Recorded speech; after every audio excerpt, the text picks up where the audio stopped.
Hello everyone, welcome to our channel. आज के video railway technician भर्ती 2024 को लेकर बेहद इंपॉर्टेंट होगा। यदि आप भी आरआरबी टेक्नीशियन की फॉर्म अप्लाई कर रहे हो तो आपको इस वीडियो को ध्यान से देखना है, क्योंकि बच्चे लगातार गलतियां कर रहे फॉर्म भरने में। आप लोगों को कुछ इंपॉर्टेंट बातों का ध्यान रखना है। यदि आप लोग उसे इग्नोर करते हो तो निश्चित रूप से आपका जो फॉर्म है वो रिजेक्ट होगा। और जैसा कि आप लोग जानते हो, यह आखिरी मौका साबित हो सकता है रेलवे में जॉब लेने का। तो आप लोग ध्यानपूर्वक हर एक पॉइंट को बारीकी से समझना। फिर चलिए हम लोग वीडियो की शुरुआत करते हैं। देखो, आज के इस वीडियो में हम लोग जान सकेंगे कि 10th लेवल का, 12th लेवल का, बीएससी, बीटेक, इंजीनियरिंग, इस तरीके से क्या हर एक डिग्री वाले हर एक पोस्ट के लिए फॉर्म अप्लाई कर सकते हैं। साथ ही साथ यह प्रश्न सबसे ज़्यादा सामने आया है कि किस आरआरबी में सिलेक्शन सबसे आसान है और किस आरआरबी जोन में जो सीटें हैं वो इस बार टेक्नीशियन की सबसे ज़्यादा सीटें हैं, यह भी हम लोग जान सकेंगे। साथ ही साथ एग्ज़ाम पैटर्न को समझेंगे, निगेटिव मार्किंग को समझेंगे और सिलेबस को समझेंगे कि सिलेबस क्या रहा है, एग्ज़ाम पैटर्न क्या रहेगा और साथ ही साथ निगेटिव जो मार्किंग है वो किस रूप में है। हर एक पॉइंट को हम लोग ऑफिशियल नोटिस के थ्रू समझेंगे, तो आप लोग वीडियो में बने रहना। हर एक पॉइंट आप लोगों के लिए इम्पोर्टेंट है और यह जो जानकारी है यह एक्यूरेट है। तो चलिए हम लोग वीडियो की शुरुआत करते हैं और हम लोग चलते हैं ऑफिशियल नोटिफिकेशन पे। यदि आपको नोटिफिकेशन डाउनलोड करना है तो आप लोग हमारे टेलीग्राम चैनल से आसानी से डाउनलोड कर सकते हो। आपको लिंक हमारे वीडियो के डिस्क्रिप्शन में मिल जाएगी। फिर चलिए हम लोग चलते हैं ऑफिशियल नोटिस पे। हम लोग ऑफिशियल नोटिफिकेशन पे आ चुके हैं। आप लोग पढ़ सकते हो, भारत सरकार रेल मंत्रालय रेलवे भर्ती बोर्ड, CEN नंबर जो है 02/2024 है। हम लोग आगे बढ़ेंगे। यह टेक्नीशियन की भर्ती है, यहाँ पे आप लोग पढ़ सकते हो। अब आप लोगों के लिए जो इम्पोर्टेंट पॉइंट है आइए उसे हम लोग कवर कर लेते हैं। सबसे पहले आप लोगों के लिए है आवेदन प्रारंभ करने की तिथि, यानी कि फॉर्म जो आप लोग अप्लाई कर रहे हो वह 9 मार्च 2024 से कर रहे हो। साथ ही साथ पेमेंट की जो अंतिम तिथि यहाँ पे रेलवे की ओर से निर्धारित की गई है वह 8 अप्रैल की रही है, रात के 11:59 तक। और इसमें रेलवे की ओर से एक न्यू पॉइंट को इस बार ऐड किया गया है जो कि फॉर्म एडिटिंग के रूप में है। यानी कि यदि आप लोग फॉर्म भरते टाइम कुछ गलतियां करते हो तो उसमें आप लोग एडिट भी कर सकते हो, लेकिन उसमें आरआरबी आपका चेंज नहीं होगा। यह आप लोग ध्यान रखोगे। यहाँ पे उसके लिए जो फॉर्म आप लोग एडिट करोगे वह 9 अप्रैल से लेकर 18 अप्रैल तक कर सकते हो। आइए हम लोग आगे बढ़ते हैं। देखो, आप लोगों के सामने कुल मिलाकर 2 पोस्ट है, जिसमें नंबर 1 पे है टेक्नीशियन ग्रेड 1 यानी कि लेवल 1 का पोस्ट है, जो कि यहाँ पे लेवल 5 के अंतर्गत आएगा। और यहाँ पे दूसरा जो पॉइंट है वो टेक्नीशियन ग्रेड 3 की यहाँ पे वैकेंसी है, जो कि लेवल 2 की पोस्ट है। और यहाँ पे देखोगे जो भी प्रारंभिक यानी कि बेसिक पे जो है यहाँ पे 29,200 है टेक्नीशियन फर्स्ट की, और यहाँ पे टेक्नीशियन थर्ड की जो है वो 19,900 यहाँ पे रही है। और यहाँ पे देखोगे यदि मेडिकल स्टैंडर्ड की मैं बात करूँ तो यहाँ पे B1 है आपका टेक्नीशियन ग्रेड 1 के लिए, और टेक्नीशियन ग्रेड 3 के लिए आपका जो है वो अनुलग्नक ए देखे, यानी कि आप लोग नीचे वहाँ पर पढ़ोगे। अभी मैं आपको यहाँ पे डिटेल समझा दूंगा कि बी का क्या स्टैंडर्ड है मेडिकल का, B1 का, B2 का, इस तरीके से। अब यहाँ पे इस बार आयु में जो है वो 5 वर्षों का जो रिलैक्सेशन SC/ST समुदाय को दिया जा रहा था वह तो ऑलरेडी है। OBC कैटेगरी को यहाँ पे 3 वर्षों का जो रिलैक्सेशन था एज में वो ऑलरेडी है। उसके अलावा आप लोग देखोगे इस बार हर एक स्टूडेंट को 3 वर्षों का यहाँ पे एज में छूट दिया गया है। यदि आप युवा कैटेगरी हो फिर भी आप लोग यहाँ पे 3 वर्षों के छूट का फ़ायदा ले सकते हो। और फॉर्म जो है वो 18 से लेकर 36 वर्ष वाले भर सकते हैं। लेवल 1 का जो है टेक्नीशियन का, और लेवल 3 का जो है वो आप लोग यहाँ पे 18 से 33 वर्ष तक यहाँ पे भर सकते हो। और यदि मैं टोटल नंबर ऑफ सीट्स की बात करूँ तो यहाँ पे टेक्नीशियन 1 की जो टोटल नंबर ऑफ सीट है वो 1092 है, और टेक्नीशियन यहाँ पे थर्ड की जो टोटल सीट्स है वो यहाँ पे 8,052 है।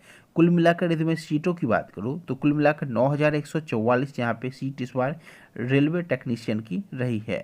अब यहाँ पे आप लोग यदि नेक्स्ट टाइम देखोगे आगे जो इम्पोर्टेंट जो पॉइंट है आप लोगों के लिए वो यहाँ पे एज रिलैक्सेशन को लेकर ही है। आप लोग यहाँ पे पढ़ सकते हो, 3 वर्षों का रिलैक्सेशन दिया गया है।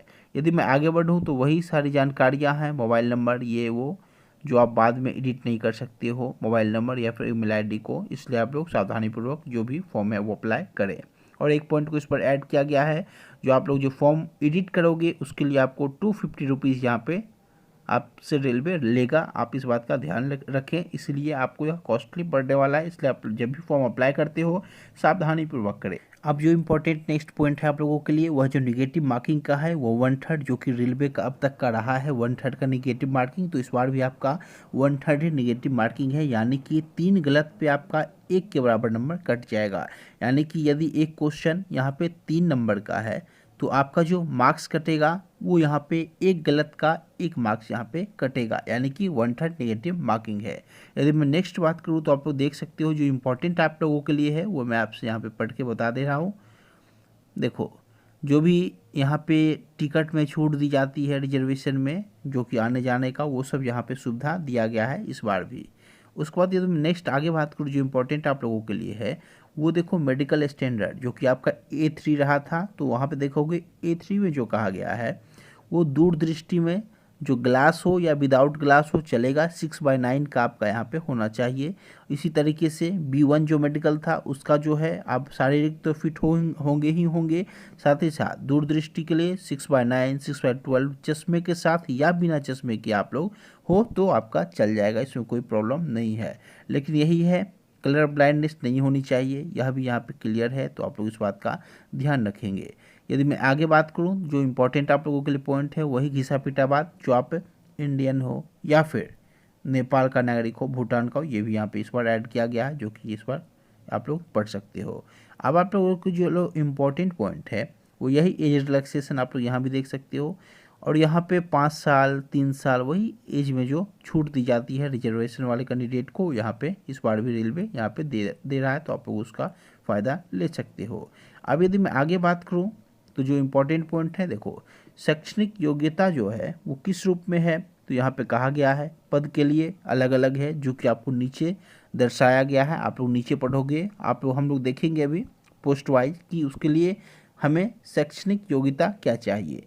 अब यदि मैं आगे बढ़ूँ वीडियो में तो आप लोग ध्यान से देखो, परीक्षा जो शुल्क है यानी कि एग्जामिनेशन फ़ी जो है इस बार उस सभी उम्मीदवार से 500 लिया जाएगा, वही उसमें 400 उन्हें वापस दे दिया जाएगा। कब? जब वो CBT 1 में अपियर होंगे। अब यहाँ पे कुल मिलाकर जो फ़ी है वो वैसे कैंडिडेट जो कि SC ST या फिर EBC समुदाय से बिलोंग करते हैं उनके लिए 250 फ़ी रखा गया है, और बाकी के जो OBC के कैंडिडेट हैं या फिर UR कैटेगरी हैं, EWS हैं, उनके लिए 500 यहाँ पे फ़ी रखा गया है। यही 2-3 पॉइंट इंपॉर्टेंट आप लोगों के लिए रहा, बाकी रिफंड मिल जाएगा आपको आपके बैंक अकाउंट में, यह भी इनके द्वारा कहा गया है। अब यहाँ पे जो इम्पोर्टेंट पॉइंट है, आप लोग कैसे पेमेंट करोगे, क्रेडिट कार्ड डेबिट कार्ड, वही सारी बातें हैं, यहाँ पे आप लोग पढ़ सकते हो। बाकी EBC कैटेगरी से जो भी है उनके लिए क्या चाहिए, EWS वाले के लिए क्या चाहिए, ये आप लोग यहाँ पे पढ़ सकते हो कि आपके पास कितनी जो ईयरली इनकम है वो होनी चाहिए, किसके किसके बीच में, इस तरीके से आप लोग पढ़ो। यहाँ पे डिटेल दिया गया है, नोटिफिकेशन आपको मैं प्रोवाइड करा दे रहा हूँ। अब जो नेक्स्ट आप लोगों के लिए पॉइंट है वो इस रूप में है, जो एक्स सर्विसमैन वाले के लिए भी है अपॉर्चुनिटी, वो भी पढ़ सकते हो। अब जो जो इम्पोर्टेंट है वही मैं आपसे यहाँ पे पढ़ के बता दे रहा हूँ। देखो नेक्स्ट जो आप लोगों के लिए है, जो किस रूप में आपका सिलेक्शन होना है, सबसे इम्पोर्टेंट मुद्दा यह है कि आपका जो सिलेक्शन हो किस रूप में है। तो इनके द्वारा कहा गया है जो सिलेक्शन का जो प्रोसेस है वो क्या रहा है। तो सबसे पहले आप लोग एग्ज़ाम में अपियर होने के लिए क्या करोगे, CBT को क्रैक करोगे, यानी कि जब एग्ज़ाम में अपियर होते हो तो आपका जो कंप्यूटर बेस्ड टेस्ट लिया जाएगा उससे आपको क्वालिफाई करना होगा। उसके बाद वो जो क्वालिफाई होगा वो कट ऑफ के बेसिस पे डिसाइड होगा, इसलिए आप लोगों को कोशिश करना है कि मैक्सिमम मार्क्स लेकर आ सको। नंबर 2 जो पॉइंट है इंपॉर्टेंट, DV होगा उसके बाद आपका, यानी कि एक कंप्यूटर बेस्ड टेस्ट होगा, उसके बाद आपका डॉक्यूमेंट वेरिफिकेशन होगा, और लास्ट में आपका मेडिकल होना है। ये तीनों जो स्टेज है इसे आपको क्वालिफाई करना है, वो भी अच्छे परफॉर्मेंस के साथ। अब जो नेक्स्ट आप लोगों के लिए है, जो CBT जो होना है वो किस रूप में होना है, सिलेबस क्या है, तो आप लोग ध्यान से समझना। आप लोगों के लिए 2 पोस्ट है इस बार, टेक्नीशियन ग्रेड 1 का एक पोस्ट है और यहाँ पर टेक्नीशियन 3rd का पोस्ट है। यदि मैं फर्स्ट की बात करूँ जो कि लेवल 5 का पोस्ट है, उसमें आपको 90 मिनट का समय दिया जाएगा और आपसे 100 प्रश्न पूछे जाएंगे और नेगेटिव 1/3 का रखा गया है इस बार भी। और जो भी इम्पोर्टेंट है, जो ओबीसी ईडब्ल्यूएस कितने मार्क्स मिनिमम चाहिए, ये केवल एक आपको जो दिख रहा होगा 40%, 30% या कुछ भी नहीं है। आप लोगों को कोशिश करना है 70 to 80% मार्क्स एटलीस्ट आप लोग लेकर आ सको, तभी आप लोग एग्जाम को क्वालिफाई कर सकोगे। या मिनिमम मार्क्स है कि इतने आपके होने चाहिए। अब जो आप लोगों के लिए इम्पोर्टेंट पॉइंट है वो आगे है। जो क्वेश्चन जो रहेंगे वो किस रूप में, सिलेबस क्या है, तो टेक्नीशियन जो ग्रेड 1 का पोस्ट है उसके लिए यहाँ पे सामान्य जागरूकता का प्रश्न है, जिसमें आपको भूगोल दिखेगा, इतिहास दिखेगा, अर्थव्यवस्था दिखना है, संविधान दिखना है। और उसके लिए फिर रीजनिंग का भी है उसमें सिलेबस, आप लोग देख सकते हैं कोडिंग डिकोडिंग इस तरीके से। उसके बाद कंप्यूटर में जो भी इंपॉर्टेंट होती है, इनपुट आउटपुट डिवाइस क्या है। उसके बाद आपका मैथ्स भी है, आप लोग यहाँ पे पढ़ सकते हो। और यहाँ पे नेक्स्ट जो है बुनियादी विज्ञान और इंजीनियरिंग, इससे भी प्रश्न आपसे पूछे जाएंगे। अब किस सेक्शन से कितने प्रश्न होंगे तो आप लोग यहाँ देख सकते हो, पढ़ सकते हो। यहाँ पे ग्रेड 1 का जो यहाँ पे पोस्ट है उसके लिए आपका जो एग्ज़ाम होगा वो 100 प्रश्न तो पूछे ही जाएंगे आपसे। और यहाँ पे सामान्य जागरूकता यानी कि जीए से, जो जनरल अवेयरनेस से जो प्रश्न पूछे जाएंगे वह 10 पूछे जाएंगे, रीजनिंग से 15 पूछे जाएंगे, कंप्यूटर से 20 पूछे जाएंगे, मैथ्स से 20 पूछे जाएंगे, और बुनियादी विज्ञान और इंजीनियरिंग से आपसे 35 प्रश्न पूछे जाएंगे। इस तरीके से आप लोग यहाँ पे देख सकते हो। अब यदि मैं यहाँ पे वेतन स्टेट 2 यानी कि टेक्नीशियन ग्रेड 3 की बात कर लूँ, तो यहाँ भी आपको 90 मिनट दिया जाएगा, 100 प्रश्न पूछे जाएंगे, 1/3 नेगेटिव है।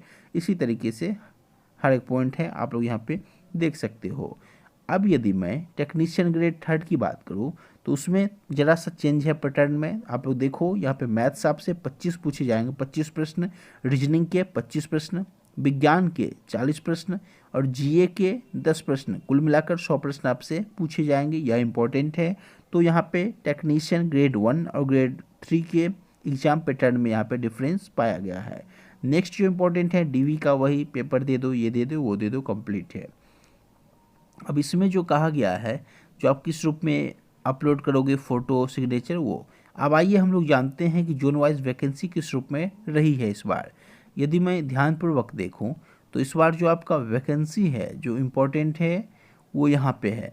देखो, आप लोगों के लिए सबसे पहले मैं आपको यह बता दूं कि न्यूनतम शैक्षणिक योग्यता क्या चाहिए। तो देखो, यहाँ पे यदि मैं टेक्नीशियन ग्रेड 1 लेवल 5 की बात करूँ तो उसमें यहाँ पे किसी भी मान्यता प्राप्त विश्वविद्यालय यानी कि यूनिवर्सिटी से आप या तो फिजिक्स में, इलेक्ट्रॉनिक्स में, कंप्यूटर विज्ञान में, सूचना प्रौद्योगिकी और इस तरीके से हर एक डिग्री में आप लोगों के पास क्या हो तो बीएससी का डिग्री हो, यानी कि इस सब्जेक्ट से, इस स्ट्रीम से आप बीएससी कर चुके हो तो आप लोग इसके लिए अप्लाई कर सकते हो। एक बात का हमेशा ध्यान रखिए, अपियरिंग कैंडिडेट अप्लाई नहीं कर सकते हैं, या रेलवे क्लियर कर चुका है नोटिफिकेशन में। आप लोग डिटेल पढ़ोगे तो आपको पता चल जाएगा। या फिर नंबर 2 है, उपरोक्त बुनियादी धाराओं में किसी भी बुनियादी धारा का 3 साल का डिप्लोमा इंजीनियरिंग, या तो आप लोग इसी किसी स्ट्रीम से 3 साल का डिप्लोमा किए हो तो आप लोग भी फॉर्म अप्लाई कर सकते हो। या फिर नंबर तीसरा जो इम्पोर्टेंट है, किसी भी धाराओं से संयोजन इंजीनियरिंग में डिग्री, यानी कि आप लोग यदि बीटेक भी किए हो किसी भी एक स्ट्रीम से तो आप लोग आसानी से फॉर्म अप्लाई कर सकते हो। यानी कि यहाँ जो टेक्नीशियन 1 की यदि मैं बात करूं तो यहाँ पे यदि आप लोग सिंपल 10th पास किए हो, 12th पास किए हो तो आप लोग इसके लिए अप्लाई नहीं कर सकते हो। लेकिन यदि आप लोग बीएससी कर चुके हो तो अप्लाई कर सकते हो, लेकिन बीएससी में आपका फिजिक्स ऑनर्स होना चाहिए, या फिर इलेक्ट्रॉनिक्स से किए हो, कंप्यूटर विज्ञान से। इस तरीके से आप लोग देख सकते हो। अब यदि मैं टेक्नीशियन ग्रेड 3 की बात करूँ, ब्लैक स्मिथ, इसमें देखोगे आप लोग जो इम्पोर्टेंट है वही सारी बातें हैं कि आप लोग मैट्रिकुलेशन जो है वो किसी मान्यता प्राप्त संस्थान से करोगे, और जिसमें फोजर, हीट, ट्रेलर, इस तरीके से ये सभी स्ट्रीम है, इसमें आपको आईटीआई की डिग्री आपके पास होनी चाहिए। या फिर मैट्रिकुलेशन एसएलसी प्लस उपरोक्त बताए गए ट्रेड्स में से एक अप्रेंटिस की डिग्री भी आपके पास होनी चाहिए। या फिर और है तो या तो ऊपर वाले या फिर नीचे वाले। इस तरीके से हर एक पॉइंट के लिए यहाँ पे डिटेल बताया गया है, तो आप लोग यहाँ पे पढ़ सकते हो। अब यदि मैं बात करूँ कि सबसे ज़्यादा जो वैकेंसी है वो किस जोन में है, तो आइए हम लोग यहाँ पे एक नज़र डाल लेते हैं इस पर। देखो, यदि मैं बात करूँ तो अहमदाबाद में कुल मिलाकर जो वैकेंसी रही है वो इस बार 761 वैकेंसी है अहमदाबाद में। नंबर 2 पे है आपका अजमेर अजमेर में देखोगे तो यहाँ वैकेंसी थोड़ी कम रही है। यदि मैं सबसे ज़्यादा वैकेंसी की बात करूँ तो सबसे ज़्यादा आप लोग देखोगे तिरुवनंतपुरम आपको नीचे दिखेगा, जहाँ वैकेंसी सबसे ज़्यादा इस बार यहाँ पे रही है। भुवनेश्वर में 150 है। बिलासपुर में देखोगे तो बिलासपुर में अच्छा खासा आपको वैकेंसी दिख रहा होगा, 861 वैकेंसी है, यहाँ पे आप लोग देख सकते हो। यदि मैं नेक्स्ट जाऊँ, चंडीगढ़ में 111 वैकेंसी है। इस तरीके से चेन्नई में यदि मैं बात करूं तो चेन्नई में भी 833 वैकेंसी है, जो कि बहुत ज़्यादा है अपने आप में। यदि मैं गोरखपुर जोन की बात करूं तो गोरखपुर में आप लोग देखोगे 205 वैकेंसी है।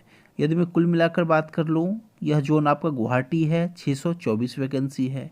इस तरीके से आप लोग हर एक जोन का देख सकते हो। कोलकाता में 506 वैकेंसी है। मालदा में यहाँ पे देखोगे कुल मिलाकर वैकेंसी। उसके बाद यदि मैं बात करूँ तो मालदा में आपका 275 वैकेंसी।